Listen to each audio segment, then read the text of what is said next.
గోదావరిలో యువకుల గల్లంతుపై వైఎస్ జగన్ దిగ్భ్రాంతి. గాలింపు చర్యలు ముమ్మరం చేయాలని ప్రభుత్వాన్ని కోరిన వైఎస్ఆర్సీపీ అధ్యక్షుడు. ఈ కార్ రేస్ కేసులో కేటీఆర్కు మరోసారి ఏసీబీ నోటీసులు. ఈ నెల 28న విచారణకు హాజరు కావాలని ఆదేశం. యుఎస్ యూకే పర్యటన తర్వాత హాజరవుతానని కేటీఆర్ ట్వీట్.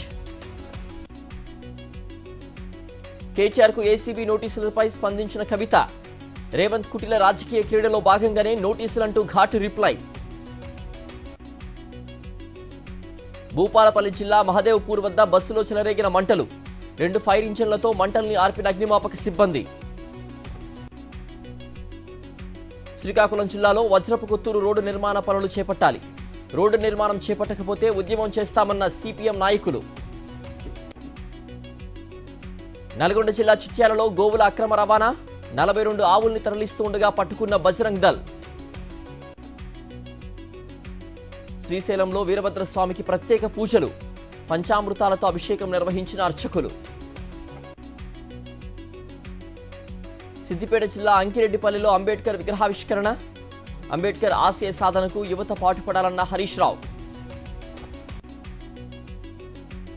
రాష్ట్రంలో కూటమి కక్ష రాజకీయాలు నడుస్తున్నాయి. ముళ్లపాడు జంట హత్యలు టీడీపీ నేతలే చేశారన్న గోపిరెడ్డి శ్రీనివాసరెడ్డి. నిర్మల్ జిల్లా ఖానాపూర్లో తిరంగా ర్యాలీ. సైనికులకు మద్దతుగా ప్రజల నినాదాలు. సిద్దిపేట జిల్లా మర్కుక్లో అకాల వర్షంతో రైతుల ఇబ్బందులు. ధాన్యం మొలకెత్తిందని అన్నదాతల ఆవేదన. హైదరాబాద్ అబిడ్స్లో భారీగా నకిలీ ఐఫోన్ పరికరాలు స్వాధీనం. 4గురిపై కేసులు నమోదు చేసిన పోలీసులు.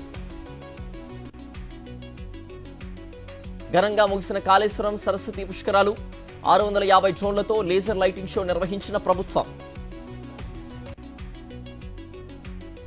తిరుమల ఘాట్ రోడ్లో వాహనాలకు అడ్డంగా వచ్చిన చిరుత. భయాందోళనకు గురైన భక్తులు. దేశంలో విస్తరిస్తున్న కరోనా మహమ్మారి. ఇప్పటికే 1000కి పైగా పాజిటివ్ కేసులు నమోదు. ఆందోళన వ్యక్తం చేస్తున్న ప్రజలు.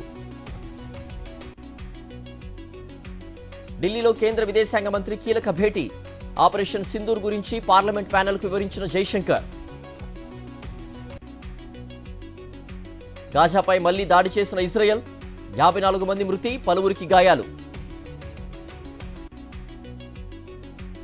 ముంబైపై పంజాబ్ విజయం. 7 వికెట్ల తేడాతో విక్టరీ. ఐపీఎల్లో ఇవాళ లక్నో వర్సెస్ బెంగళూరు. లక్నో వేదికగా రాత్రి 7 గంటలకు మ్యాచ్.